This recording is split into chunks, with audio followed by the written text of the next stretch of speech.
think that Democrats have a responsibility to explain how they will pay for every proposal they make along those lines?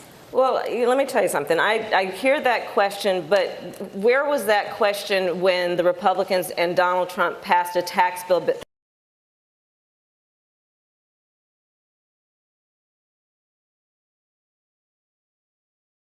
benefits the top 1% and the biggest corporations in this country, contributing at least $1 trillion to the debt of America, which middle-class families will pay for one way or another.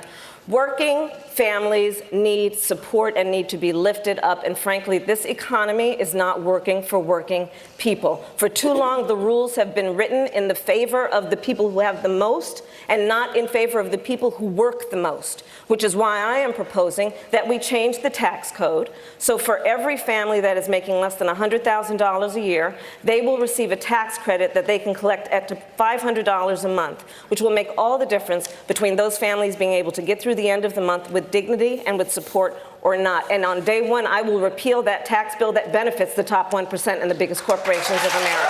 Senator Harris. You can't afford to wait for evolution on these issues. Hey, guys, you know what? America does not want to witness a food fight. They want to know how we're going to put food on their table. Yes?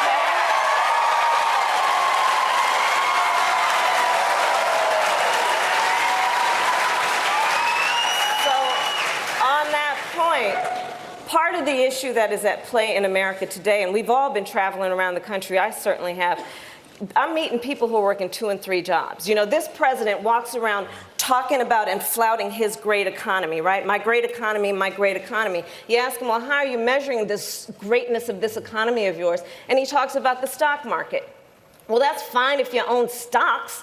So many families in America do not. You ask them, how are you measuring the greatness of this economy of yours? And they point to the jobless numbers and the unemployment numbers. Well, yeah, people in America are working. They're working 2 and 3 jobs. So when we talk about jobs, let's be really clear. In our America, no one should have to work more than 1 job to have a roof over their head and food on the table. We have to think about how this affects real people. And the reality of how this affects real people is captured in a story that many of us heard, and I will paraphrase. There is, any night in America, a parent who's seeing that their child has a temperature that is out of control, calls 911, what should I do? And they say, take the child to the emergency room. And so they get in their car, and they drive, and they're sitting in the parking lot outside of the emergency room, looking at those sliding glass doors while they have the hand on the forehead of their child, knowing that if they walk through those sliding glass doors, even though they have insurance, they will be out a $5,000 deductible when they walk through those doors. That's what insurance companies are doing in America today. We're going to continue this discussion. I wanted to put it in candidates, please. Senator Harris, last month, more than 130,000 migrants were apprehended at the southern border. Many of them are being detained, including small children, in private detention centers in Florida and throughout our country. Most of the candidates on this stage say the conditions at these facilities are abhorrent. On January 20th, 2021, if you are president, what specifically would you do with the thousands of people who try to reach the United States every day and want a better life through asylum? Immediately on January 20th of 2021, I will, first of all, we cannot forget our DACA recipients, and so I'm going to start there. I will immediately, by executive action, reinstate DACA status and DACA protection to those young people. I will further extend protection for deferral of deportation for their parents and for veterans, who we have so many who are undocumented and have served our country and fought for our democracy. I will also immediately put in place a meaningful process for reviewing the cases for asylum. I will release children from cages. I will get rid of the private detention centers. And I will ensure that this microphone that the President of the United States holds in her hand is used in a way that is about reflecting the values of our country, and not about locking children up, separating them from their parents. And I have to just say that we have to think about this issue in terms of real people. A mother who pays a coyote to transport her child through their country of origin, through the entire country of Mexico, facing unknown peril, to come here. Why would that mother do that? I will tell you. Because she has decided for that child to remain where they are is worse. But what does Donald Trump do? He says, go back to where you came from. That is not reflective of our America and our values, and it's got to end. Governor. Well, thank you. I will say, no, absolutely not. They should not be deported. And I actually, this was one of the very few issues with which I disagreed with the administration, with whom I otherwise had a great relationship and a great deal of respect. But on the secure communities issue, I was Attorney General of California. I led the second largest Department of Justice in the United States, second only to the United States Department of Justice in a state of 40 million people. And on this issue, I disagreed with my president because the policy was to allow deportation of people who, by ICE's own definition, were non-criminals. So as Attorney General and the Chief Law Officer of the state of California, I issued a directive to the sheriffs of my state that they did not have to comply with detainers and instead should make decisions based on the best interest of public safety of their community. Because what I saw, and I was tracking it every day, I was tracking it and saw that parents, people who had not committed a crime, even by ICE's own definition, were being deported. But I have to add a point here.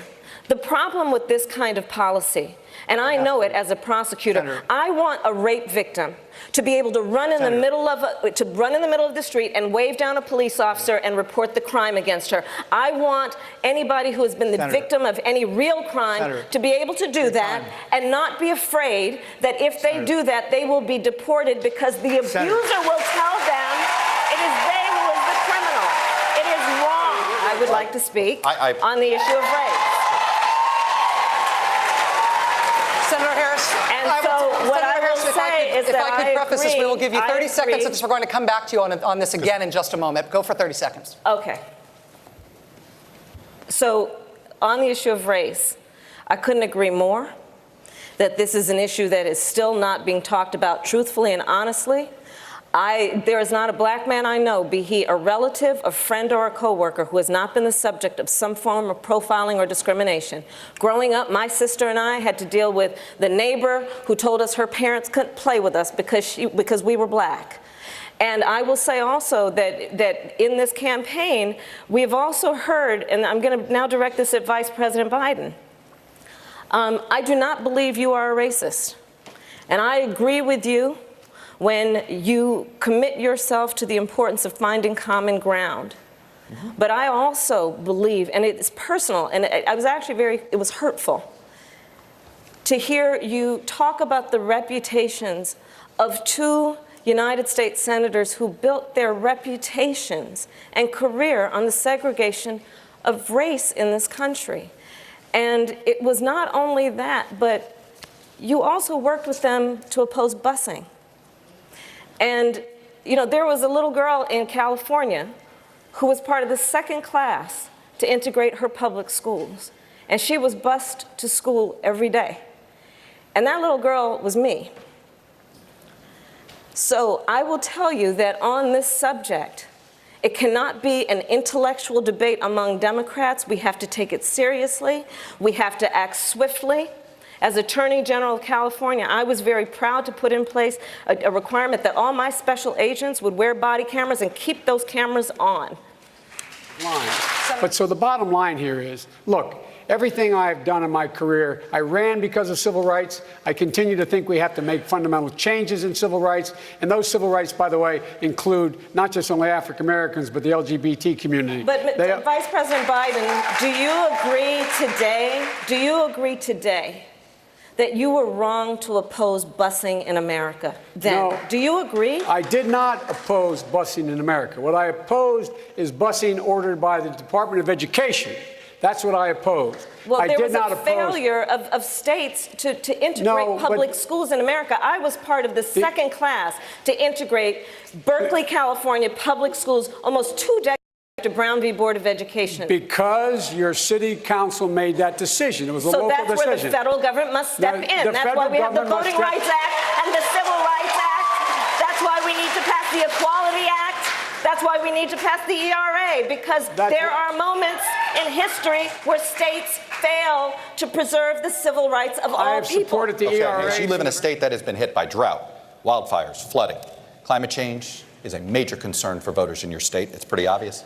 Obviously, this state as well. Last night, voters heard many of the candidates weigh in on their proposals. Explain specifically what yours is. Well, first of all, I don't even call it climate change. It's a climate crisis. It represents an existential threat to us as a species. And the fact that we have a president of the United States who has embraced science fiction over science fact will be to our collective peril.